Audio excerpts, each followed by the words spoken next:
Hello అండి, welcome to my channel. ఈరోజు వీడియోలో టేస్టీ సాఫ్ట్ రవ్వ లడ్డు రెసిపీని మీతో షేర్ చేసుకోవాలనుకుంటున్నాను. పక్కా కొలతలు చూపిస్తున్నానండి. ఈ ప్రాసెస్లో ఈ కొలతలతో మీరు రవ్వ లడ్డు చేస్తే ఇంకా వేరే ఎక్కడా స్వీట్ షాప్లో కొనాల్సిన పని లేదు, ఎక్కడ వెతకవలసిన పని లేదు. 100% పక్కాగా సూపర్ టేస్టీగా ఉండే సాఫ్ట్ రవ్వ లడ్డుని ఇంట్లోనే తయారు చేసేసుకోవచ్చు. జనరల్‌గా రవ్వ లడ్డు అనేది చాలా తక్కువ రోజులు నిల్వ ఉంటుంది గదా! బట్ ఈ ప్రాసెస్‌లో చేస్తే మీకు రవ్వ లడ్డు అనేది బయట పెట్టినా కూడా కనీసం 1 మంత్ అయినా నిల్వ ఉంటుంది. ఎన్ని రోజులైనా ఈ రవ్వ లడ్డు అనేది గట్టిపడదు. సాఫ్ట్‌గా నోట్లో పెట్టుకోగానే జారిపోతుంది.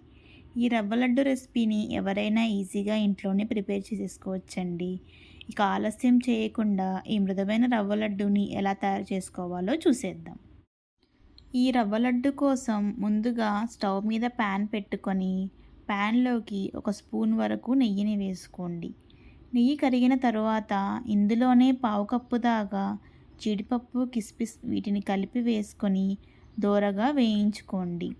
సన్నటి సెగ మీద నిదానంగా మంచి బంగారు రంగు వచ్చేంత వరకు వేయించుకోవాలన్నమాట. ఇలా ఈ కలర్లోకి వచ్చిన తర్వాత వీటన్నిటిని ఒక బౌల్లోకి తీసుకొని పక్కన పెట్టేసుకోవాలి. తరువాత అదే నేతిలో ఒక కప్పున్నర దాకా బొంబాయి రవ్వని వేసుకొని దోరగా నిదానంగా 10-15 నిమిషాల పాటు చిన్న మంట మీద వేయించాలి. మీరు రవ్వని ఎంత బాగా వేయిస్తే లడ్డు రుచి అంత బాగుంటుందండి. మంటని అస్సలు పెంచకుండా సన్నటి సెగ మీదే అలా వదిలేయకుండా గరిటెతో మధ్య మధ్యలో కదుపుకుంటూ అడుగు పట్టకుండా చూసుకుంటూ రవ్వ అంతా ఈవెన్గా లైట్ గోల్డెన్ షేడ్ వచ్చేంత వరకు రోస్ట్ చేయండి. మీరు రవ్వని చక్కగా వేయిస్తుంటే ఇల్లంతా కమ్మటి వాసనతో నిండిపోతుందండి. ఇలా వేయించుకున్న రవ్వలోకి ఏ కప్పుతో అయితే రవ్వ వేసుకున్నామో అదే కప్పుతో ఒక కప్పు దాకా పచ్చి కొబ్బరి తురుమును వేసుకోవాలి. వీలైతే కొబ్బరి వెనక ఉన్న బ్రౌన్ పార్ట్ తీసేసి తురుముకోండి. మిక్సీ జార్లో వేసుకొని కొంచెం రఫ్గా గ్రైండ్ చేసుకుంటే కొబ్బరి తురుము వచ్చేస్తుంది. లేదంటే కొబ్బరి కూరతో అయినా కొబ్బరిని తురుముకోవచ్చు. ఇక్కడ నేను కప్పున్నర రవ్వకి ఒక కప్పు వరకు కొబ్బరిని వాడానండి. మీకు కావాలంటే కప్పున్నర దాకా వేసుకోవచ్చు. ఎందుకంటే పచ్చి కొబ్బరి ఎక్కువ ఉంటేనే రవ్వ లడ్డు చాలా టేస్ట్గా ఉంటుంది. ఇలా రవ్వలోకి పచ్చి కొబ్బరి తురుము వేసిన తరువాత మళ్ళీ సన్నటి సెగ మీద రవ్వతో పాటు కొబ్బరిని 10 నిమిషాల పాటు వేయించాలి. అవసరమైతే ఒక టీ స్పూన్ నెయ్యిని వేసుకోండి. నిదానంగా గరిటెతో కలుపుకుంటూ అడుగు పట్టకుండా వేయించండి. సో టోటల్గా నేను తీసుకున్న రవ్వ క్వాంటిటీకి ఇదంతా వేయించడానికి నాకు 20-25 నిమిషాల టైం పట్టిందండి.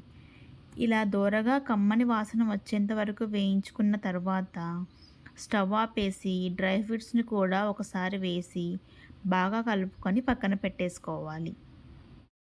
ఇదంతా పక్కన పెట్టేసుకున్న తర్వాత ఇప్పుడు రవ్వ లడ్డు కోసం పాకం పట్టాలి. స్టవ్ మీద కడాయి పెట్టుకొని ఏ కప్పుతో అయితే రవ్వను కొలిచామో అదే కప్పుతో ఒక కప్పు వరకు పంచదారని వేసుకొని అదే కప్పుతో పావు కప్పు వరకు వాటర్ని వేసుకోవాలి. స్టవ్ ఆన్ చేసుకొని పంచదార కరిగేంత వరకు గరిటెతో కలుపుతూ పంచదారని పూర్తిగా కరగనివ్వండి. జస్ట్ పంచదార కరిగితే సరిపోతుందండి. మనం నీళ్ళు ఎక్కువగా వేయలేదు కాబట్టి పాకం వెంటనే వస్తుందన్నమాట. మీరు స్వీట్ ఎక్కువగా తినాలనుకుంటే ఒక కప్పున్నర దాకా పంచదార వేసుకోవచ్చు. ఆ తర్వాత దీంట్లో కొద్దిగా యాలకుల పొడిని వేసుకొని అది కూడా పూర్తిగా కరిగేంత వరకు కలుపుకున్న తర్వాత ఇలా లేత తీగ పాకం రావాలి. వేళ్ళ మధ్యలో ఇలా సన్నటి తీగ వస్తే సరిపోతుందండి. వెంటనే ఇందులోకి పక్కన కలిపి పెట్టుకున్న రవ్వని డ్రై ఫ్రూట్స్తో సహా వేసేసేయండి. చిన్న మంట మీదే ఇలా గరిటెతో కలుపుకుంటూ ఒక 2 నిమిషాల పాటు స్టవ్ మీద ఉంచండి. ఈ పాకంలో కాస్త రవ్వ ఉడికితే చాలు. ఇలా కొంచెం దగ్గర పడ్డాక స్టవ్ ఆపేసేయండి. తరువాత ఈ కడాయిని పక్కన ఉంచి మధ్య మధ్యలో గరిటెతో కలుపుకుంటూ కాస్త చల్లారనివ్వండి. మరీ ఎక్కువగా చల్లారనివ్వకూడదండి. ఎందుకంటే రవ్వ అంతా గట్టిగా అయిపోయి లడ్డూలు చేసుకోవడానికి వీలుగా ఉండదు.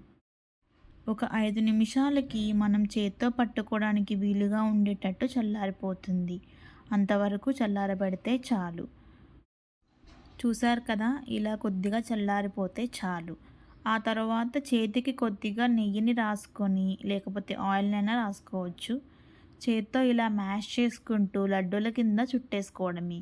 ఇది కొంచెం గోరవెచ్చగా ఉన్నప్పుడు మాత్రమే మీకు లడ్డూ చుట్టడం చాలా ఈజీ అయిపోతుందండి. లేకపోతే చల్లారే కొద్దీ కొంచెం గడ్డల కింద ఫామ్ అవుతుంది. అప్పుడు చేత్తో మ్యాష్ చేసుకుంటూ ఉండలు చుట్టేసుకోవాలి.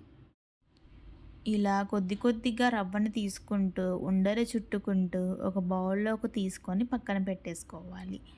మధ్య మధ్యలో ఇలా డ్రై ఫ్రూట్స్ తగులుకుంటూ చాలా చక్కగా వస్తుందండి లడ్డు. నాకు స్వీట్స్‌లో ఈ రవ్వ లడ్డు అనేది వన్ ఆఫ్ మై ఫేవరెట్ అండి.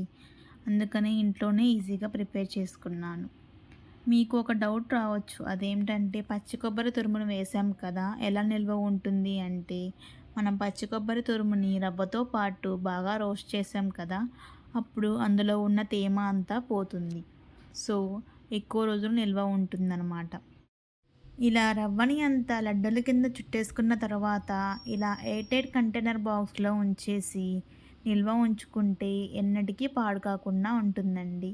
అలాగే సాఫ్ట్‌గా కూడా ఉంటుంది. సో, మీరు కూడా ఈ సాఫ్ట్ రవ్వ లడ్డూని ట్రై చేసి ఎలా ఉందో కామెంట్స్‌లో చెప్పండి. Thank you for watching. Please subscribe to my channel.